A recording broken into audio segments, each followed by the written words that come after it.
Good evening, everyone, and welcome back to the third in our series of lockdown video casts. My name is Ephraim, and I'm the Director of Training and Mentoring at London City Mission. And London City Mission, for those who don't know, is a Christian missions organization based in London, mobilizing and supporting churches in reaching out to the least reached communities across the city. And so it's been 100 days since we went into lockdown. And tonight I've got a couple of our team with me this evening, and we're going to be just exploring what the past 100 days has looked like for them. And so first of all, ladies before gentlemen, I'm going to say welcome, Kerry. And it's really good to see you this evening. Are you well? Yeah, great to be here. Spend some time with you all. Good. Have you had to travel far for this? Yeah, the commute was brutal. I'm telling you, I just hope you wear your mask. That's the most important thing. And good evening, Dan. Hello, good evening. How you doing? I'm doing well, thank you. I'm doing well. I'm glad I could be joining you guys today. It's been should be a good time. Good. And just seeing you this evening, appreciating that it's been 100 days of lockdown. Let me just ask this first before we even get into anything else. What are you most looking forward to if and when the regulations are released and we get the green light?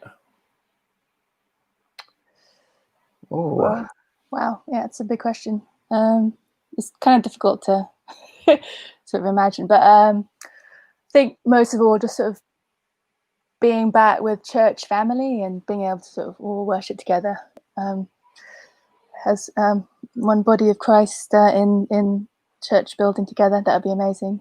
Yeah. Excellent. How about you, Dan? Yeah, I think I would definitely echo that, like missing church family and just physically being together, but on like a not so deep level. I definitely miss going to the cinema. Like, I'm a big fan of going to the cinema, and I kind of miss that. So I'm kind of looking forward to when that can happen, or going to see gigs, like going to see music again. That's going to be a bit further down the line. But anyway, those are like smaller things. But you make me feel so much better, Dan, because I tell you what, if you were to ask me, I would just tell you straight without hesitation, swimming. I love swimming, and obviously I've not been able to swim a stroke. I can just about fit in my bath, and so it's just been, lockdown hasn't been kind to me at all. I've probably put on about 2 stone in weight, and so for me it would be swimming. I've been checking the swimming pool and see if they're bold enough to just breach the lockdown and let some of us in, but it hasn't happened. But lockdown's been many things for many people. Now, let me just ask you first and foremost, what do you guys do? I mean, I'm sure that people maybe even ask you that question when you're out and about. How do you even answer that question? I'm sure people watching would want to know. Let me start with you, Dan. So I, how do I explain it in a nutshell? So I work part-time for LCM. And I'm a mission associate. So I'm basically based at Weber Street, which is a day center for homeless people.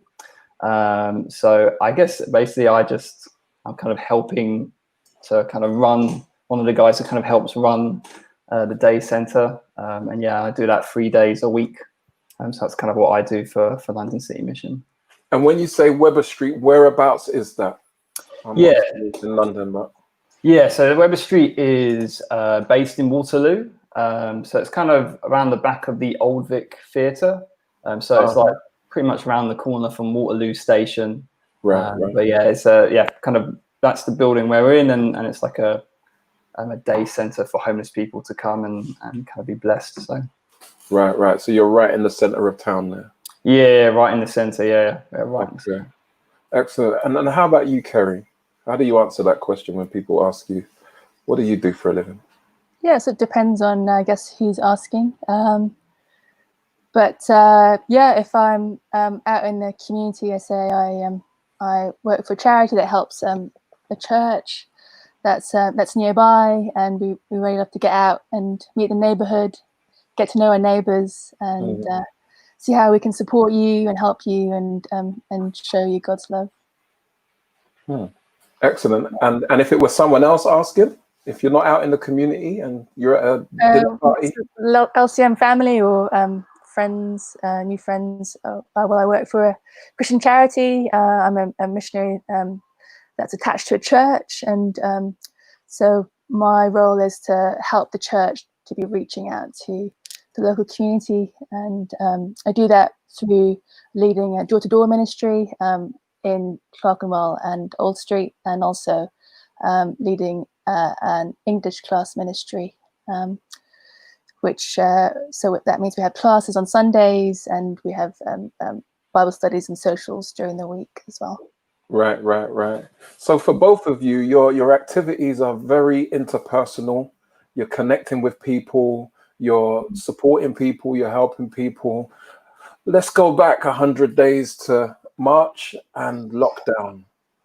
What kind of impact did that have on the work that you do and the people that you work with? It was really, I guess, really challenging. I think for us at Weber Street, the biggest impact was in essence having to close the doors of the building. So we could no longer have the homeless community gather inside the building. We had to kind of move and think of ways how we could serve them kind of outside. So basically what we used to do kind of beforehand was basically we'd be from 9 to 12 would be open for the homeless kind of community to come in, and would give like a daily word in the morning, and then serve breakfast. And then after breakfast, there'd be other resources that we'd be doing, like they'd be able to have showers and get clothes and some other things, and just be able to be there and talk with people and just be together. But then obviously with lockdown and groups not being able to gather and venues not being able to remain open, we had to close the doors. Basically what we did was we basically moved our service to being basically giving out a breakfast handout in the morning. So in the morning, so since lockdown, at 9 o'clock in the morning outside of the building, we give takeaway food to the guests. So the guests kind of queue up, and then 9 o'clock we serve like a bag of food that they can take away with them, and they can grab a tea and a coffee, and sometimes some toiletries as well. So yeah, I think that was I guess the main thing was not being able to meet together inside the building and kind of gather. That's kind of been the main thing that's been affected. And I would imagine that you had regulars that would be would come by. They know where you are. They know they can get support, refreshment, and other things there. Did it have an impact on who you were seeing coming around, and how frequently they may come with the restrictions you were working under? Yeah, so we had so it's I guess a combination of different things. So we still had some of our regular guests. At first, they were coming. Basically, kind of what has happened is that the government has tried to get homeless people off the streets and place them in hotels, so place them in temporary accommodation. Right. So what we saw and have been seeing is sort of, I guess at the beginning was a lot of our regulars were coming for food, but then some of those regulars were able to get placed in hotels, so get placed in temporary accommodation. Okay. But as we continue to do the handout, we've had new people start coming to Weber Street, so people we've never met before, or people who haven't been for quite a long time. So it's been a combination of some of our old, our usual faces, but then also now seeing newer faces and people we're being introduced to for the first time. Interesting. And Kerry, how about for you? Because with you working and doing language classes and going out and working in the community and so on, obviously that would have been quite, impacted by the lockdown requirement. What did that mean for you? Yeah. So similar to what Dan was saying, that the church basically has had to close its doors, and so that meant that we had to move all the English class sessions and socials and Bible studies online, and then for door to door, basically we had to move to making phone calls and writing cards to try and keep in touch with as many of our friends from the doors as possible. So when you say instead of going door to door, you were making calls and then writing cards. In writing the cards, were you still going out and actually putting them through the doors, or were you posting them? What did that mean? Were the doors closed? And we had a question from Steve, who's asked, was door to door effectively stopped altogether because of COVID-19? So I guess it relates to what you're describing there. Yeah, well, a mixture. I think for myself, I've had to sort of post, and for other volunteers, we've had to post our cards. But for church family who live nearer or who are on estates, they've been able to sort of pop things through doors, and so we've been posting one way or another, like devotionals and cards to encourage people. So, yeah. And have you had kind of any responses to that, where people have been able to acknowledge that they've received it, or give any kind of indication of how they've received it? Yeah, thankfully we've heard back from a few. So actually, some of them have actually rung me, so that's been a great blessing, just to say thank you for the cards. So yeah, managing to sort of keep in touch either through card writing or through the phone calls, but obviously the numbers that we've been in touch with are sort of quite reduced, because we usually sort of try and cover 1,000 homes or more every term, but lockdown has been greatly reduced. Right. I guess a question that comes to mind for both of you, are there any people who you may have had contact with that you've not had contact with since the lockdown, and you've been concerned about, and that you've not had opportunity to kind of actually reach and see how they're doing, and it's kind of left you with concerns at all? There have been I think there's been a couple of our guests who we kind of regular guests who kind of just started coming for food at the beginning, but then a couple of them have just kind of disappeared, and we haven't seen them since. So I think that's kind of sad, in the sense of not really knowing what's happened to them. There's kind of a couple of guests who come to mind who are perhaps a bit vulnerable, and perhaps wouldn't be very eager to engage with like services, but maybe I'd be a little bit kind of wary of kind of outreach and the council and things. A couple of those guys just come to mind now, actually, after like a couple of weeks of them coming to the breakfast handout, and we haven't seen them. So hopefully, prayerfully, once perhaps in the future when our doors can open again, prayerfully, some of those regular guests who maybe have just kind of gone off to do their own thing, hopefully we'll be able to see them again. There's been a couple of guys who not too sure what's taken place for them. And we've had many you've had many of the homeless people that you're working with actually get housed and so on.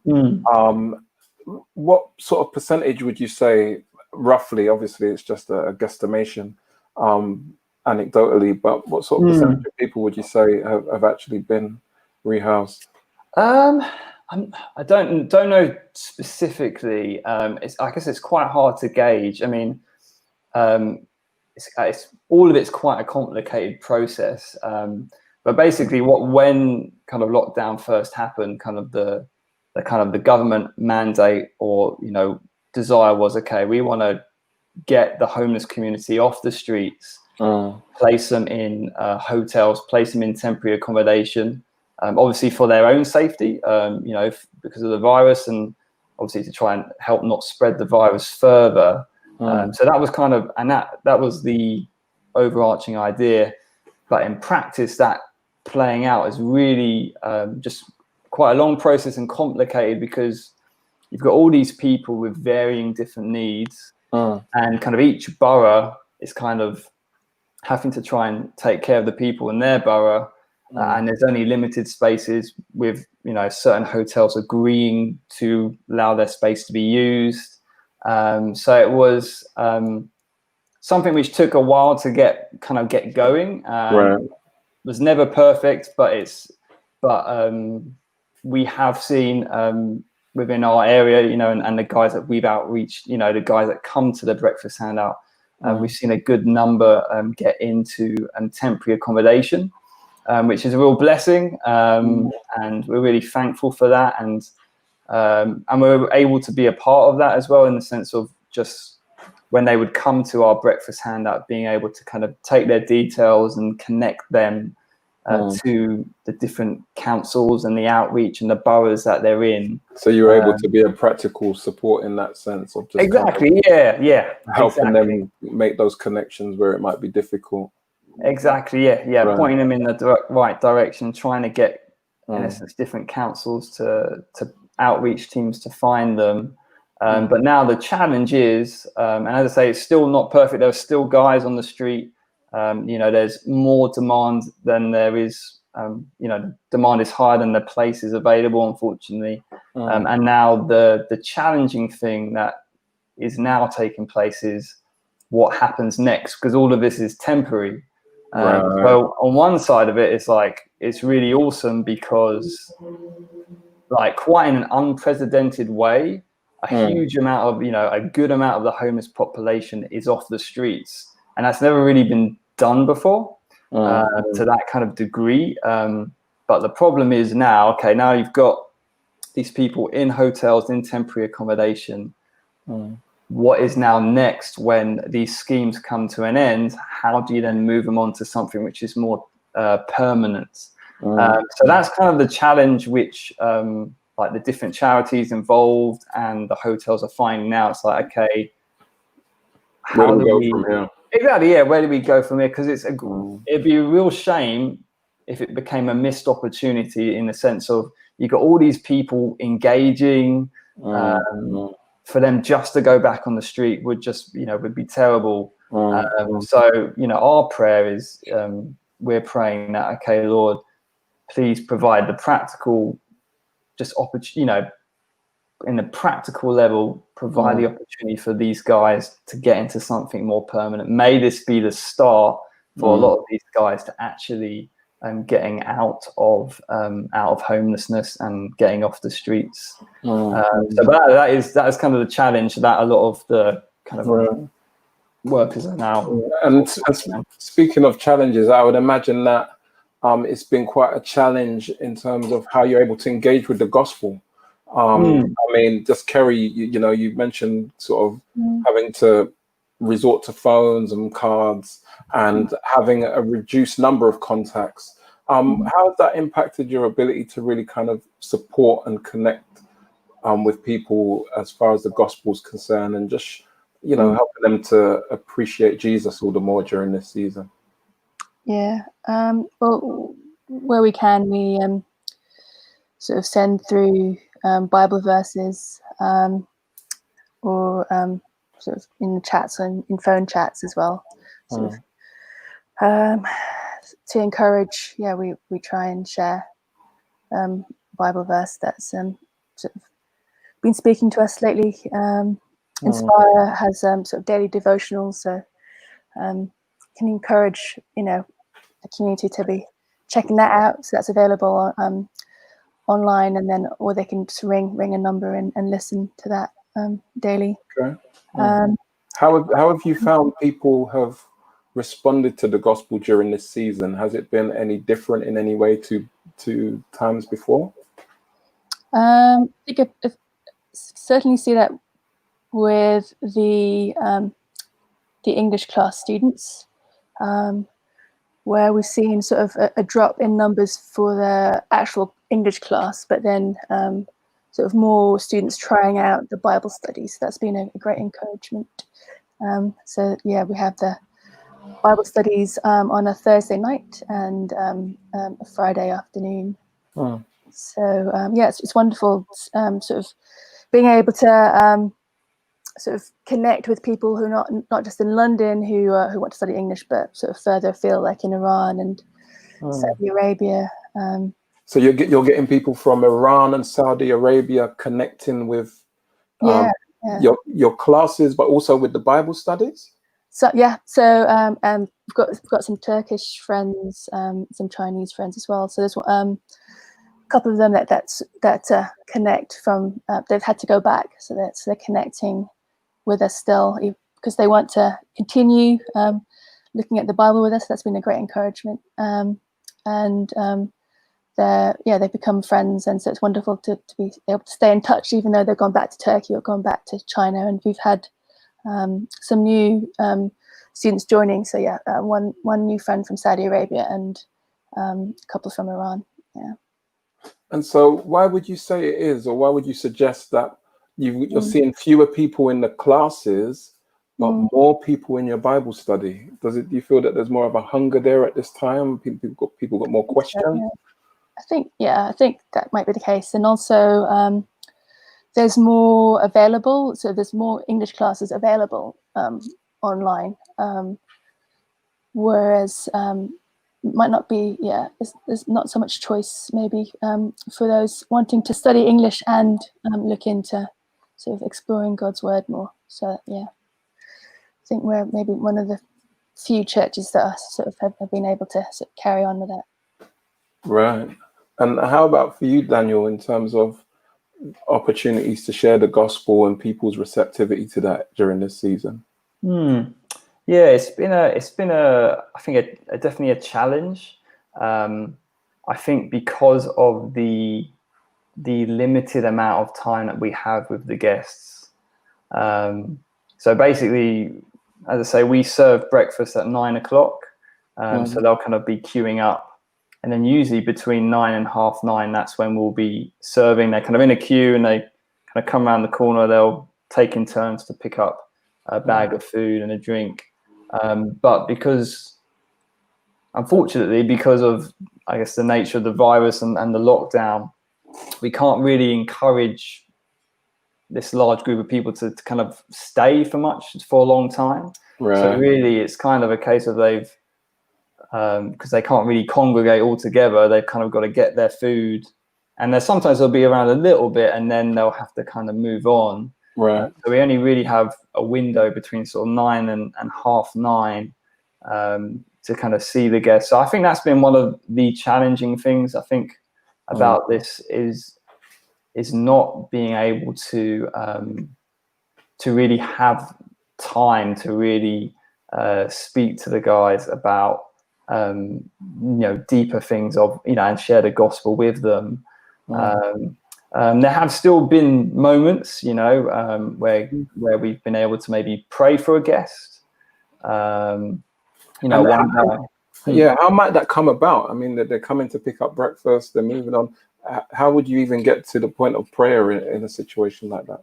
Yeah, so what happens is, I say, they'll kind of be queuing up, and usually a couple of us there's quite a lot of staff around or volunteers and kind of making sure that managing the queue, and sometimes as we're managing the queue, we'll maybe get to talk to them briefly, or sometimes afterwards if if they want to give us their details to pass on to the outreach team, then there's usually somebody taking their details who afterwards, maybe for 10 minutes, they're talking.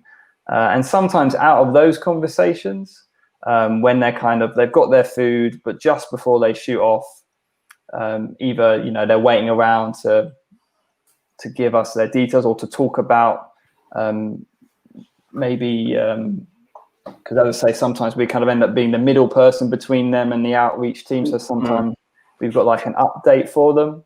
Or sometimes if they ask for clothes, then we just ask them to wait at the end, so then we can go inside and find what they need. So sometimes in those moments where, as I said, they've got their food, but they're maybe waiting for a little bit more of us to engage with them, sometimes in those moments we're able to talk with them. And then, sometimes out of those conversations, sometimes it can lead to something deeper, which is a blessing. I think we want to be praying for more of those opportunities, especially going forward. But yeah, and then occasionally, sometimes, because I guess sometimes we're kind of serving the mass group of guys, but then sometimes, occasionally, maybe one or two will come back to the office later during the day, maybe if we've got an update for them, or sometimes we've had just guests. Maybe they've heard of Weber Street, and so in the afternoon they kind of ring our buzzer, and we actually go down and just explain to them what we do. Sometimes out of those conversations, we get a little bit deeper with them. Just 'cause it's just them. We're there for 15 minutes. So you've got a bit more time. You haven't got other people to attend to. And exactly, yeah. So sometimes out of that, you hear a bit more about their personal story, and you can share a bit. I mean, there's one guy comes to mind. He kind of found out about us, rang the buzzer, and kind of wanted to know what we did. We kind of explained that we're not open right now, but we're doing a handout, and then just got to talk about his personal situation and how he, his family are in a different country. And he's kind of in England and kind of lost his job and has nowhere to live and can't pay the rent. And just being able to kind of talk to him a bit about his family and his relationship with them and why he feels that he can't go back home because he kind of feels ashamed of the situation he's in. And just being able to try and encourage him towards his family. On that occasion, was able to kind of share the story of the prodigal son, about the parable that Jesus tells about the father embracing the son who comes home. So sometimes we get moments where we do get to go deeper with the guys. But as I say, I think that's one of the things which has been really kind of challenging. It's just not having that chance to have time and interaction with the guests, and it's just mainly been, I guess, serving them practically. Thank you. And Kerry, I mean, you shared about more people connecting with the Bible study, and I would imagine, as you said, taking it online and making it accessible in that way has meant people further afield have been able to connect with it. Are there any particular ways in which you've really seen God work that kind of stand out in your mind as just been like, wow, thank you, maybe you weren't expecting it, or it was just something that was a kind of standout moment which has caused you to reflect and give thanks? Yeah, there have been a few. Yeah, a lot of encouragements. Praise God. There's one friend from China who, when we were looking at John chapter 9 together, he was, it's the story of the man born blind, and Jesus heals him and gives him sight. So it's a story of going from physical blindness to seeing, and also spiritual blindness to seeing who Jesus is. And without my prompting him, he really understood that it wasn't just about physical blindness and physical seeing, but also that spiritual blindness, and how we all have that spiritual blindness and separation from God. So that was amazing just to see him recognize that through the Spirit. I believe that he could grasp that. So, it's kind of a real epiphany moment, just having a moment of understanding. And one of the Turkish friends, when we looked at John chapter 2 and the Samaritan, Jesus engaging with the Samaritan woman, and seeing her recognize that, wow, in God there is eternal love. So that's another wonderful moment. So praise God for those encouragements. And how about you, Dan? Are there any particular ways where you've really seen God work in this season, and it's kind of standout moment in your mind? Yeah, I think in kind of in like overall ways, I think we've just at Weber Street have just been blessed in during this time we've been there's even just like simple things, but things which actually you kind of take for granted, like like the weather, for example. Like in all the days that we've been doing this, which is I think been over 100 actually, because I think we just started just before lockdown. But since we've done it, like there's only been one day, like one morning, where it's tipped it down. We had to kind of figure out how to do it outside. But apart from that, it's been either sunny sky or just a tiny bit of drizzle. And the fact that all these days, we haven't had to call off what we do, but rather because of the weather or anything, we've been able to do it. Just a really simple thing, but it actually makes a big difference because it means we can actually be out and serving the guys. But I think just some of the opportunities that this has brought about, I think on a practical level for the guests, being able to just having so many guests engaging with services and the council, which they wouldn't have done before, and relationships that we as at Weber Street have been able to build with outreach teams and people from other organizations, kind of been able to work with them. That has definitely increased and improved over the lockdown. Being able to see like church volunteers just kind of step up and kind of join us, and they've been such a help during this time. And seeing new friendships begin as well, kind of being introduced to new people.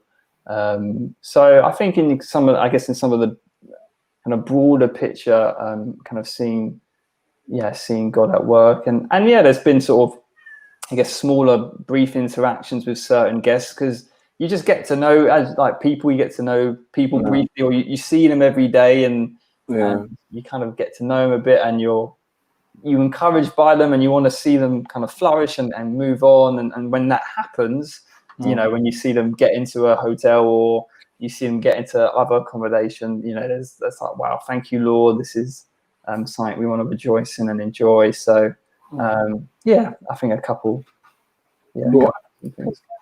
And have there been any sort of real learning moments, like lessons that you take away from this season that will really sort of stay with you and mean a lot as you go forward? Let me throw that to Kerry. Actually, Kerry's there chilling. Sorry, learning moments. And any learning moments in this season? Any kind of sort of takeaway lessons that you feel the Lord's really kind of been teaching you? It might be about Himself or about the work or anything.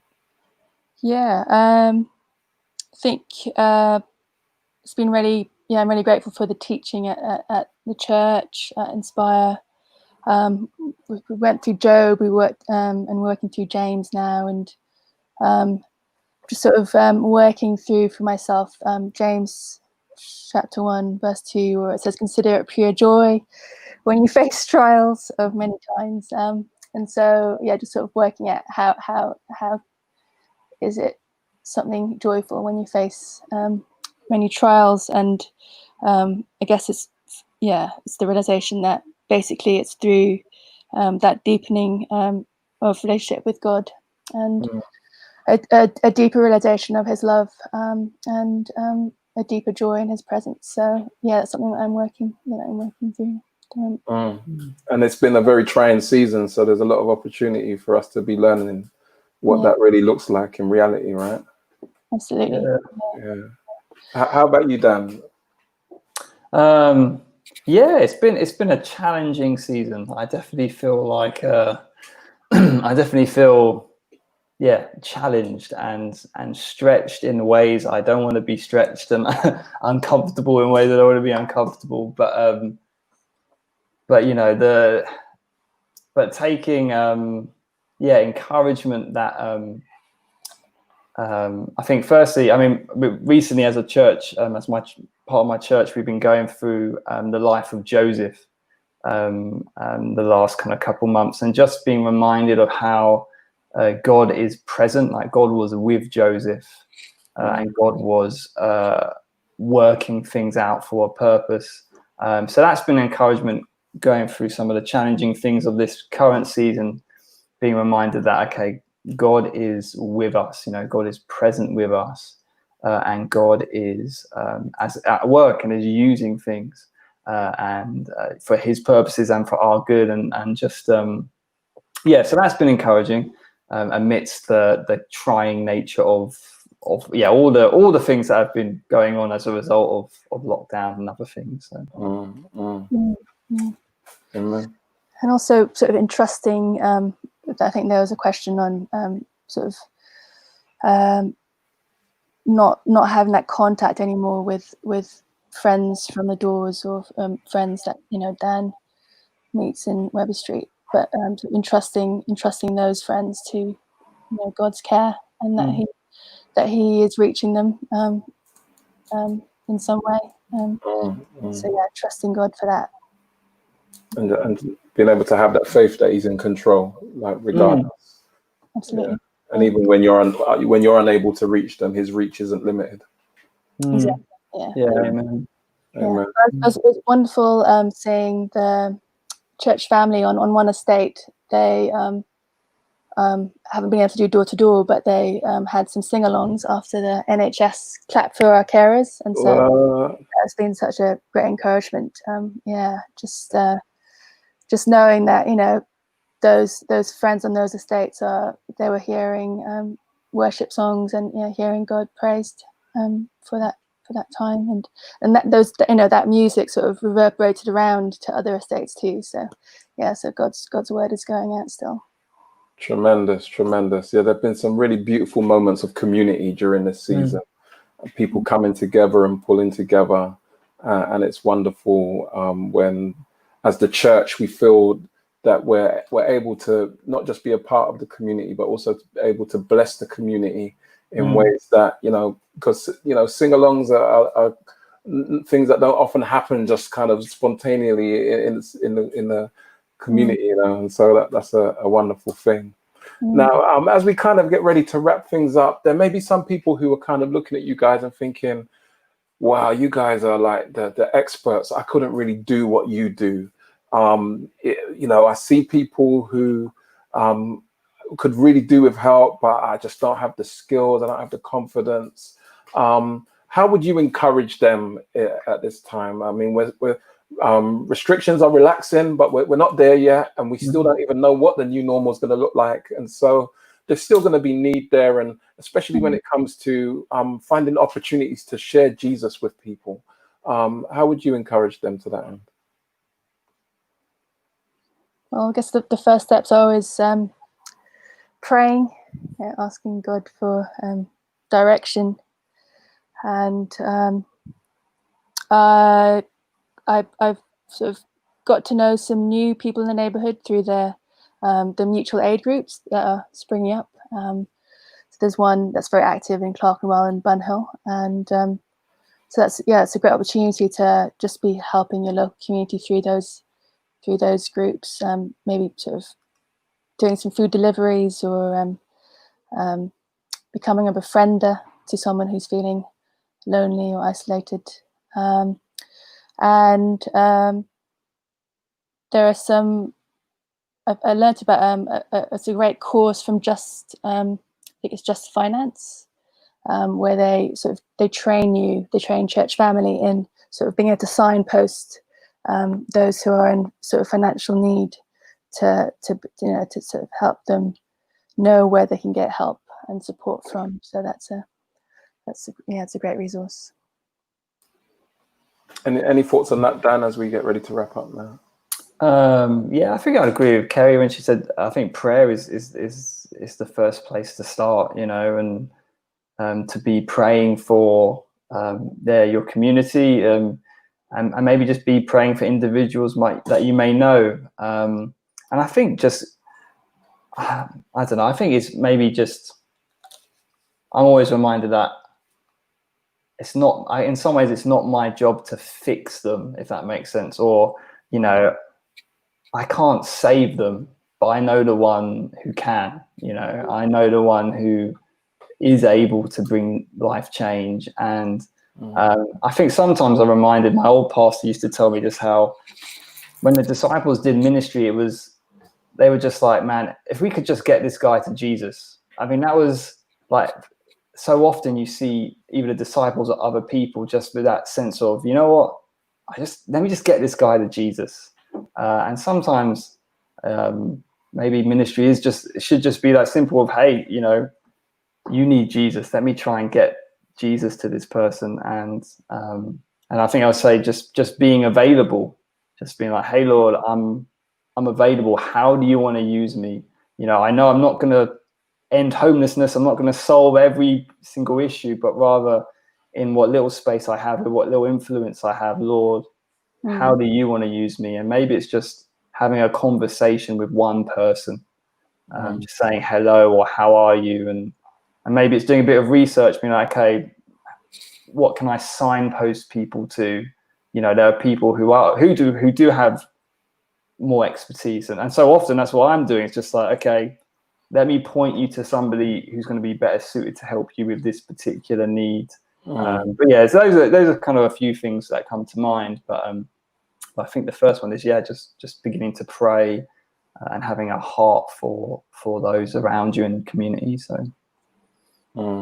Amen. Wonderful. Well, listen, thank you so much, guys, for sharing with us this evening. I don't know what the rest of your week looks like, but if it's anything like what you've described already, we really do trust that it's going to be much appreciated by the people that you connect with. And our prayer is that it's really fruitful. And so we're grateful to you for all that you're doing and for just the way in which God's working in your lives, because often as those who are serving and giving and supporting, you can kind of get almost become camouflaged in all that you do and not actually be appreciated in a way that, you know, you're prayed for and you're loved and you're supported, and, you know, God's grace is on you. And so just as much as you're giving, you know, the Lord's got his eye on you and your needs and is there for you and is caring about the things you care about. And I didn't actually prepare to say that. And so obviously it was meant to be said. And so please do be encouraged, guys. And yeah, we will continue to keep you in prayer over in Weber Street there, and over in Inspire over by Clerkenwell in the area where you're doing the ministry there, and obviously remotely at the moment. So yeah, thank you so much, guys, and thank you everyone for tuning in and for listening to these guys share of their lives in the ministry. And our prayer is that you're encouraged. Lockdown can be a challenging time for many people. For some people, the isolation is just absolutely a torment. For others, it's a relief.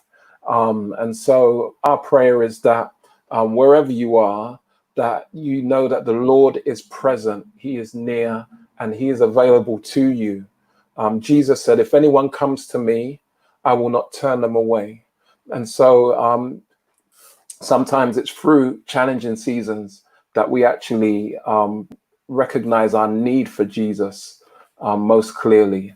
And so our prayers are with you, and I encourage you, connect with our website, lcm.org.uk, and you can learn of how you're able to get resources there that are available, how you can learn more about the work of LCM, and able to find out what our prayer needs are if you're a praying person, and how you can support in other ways.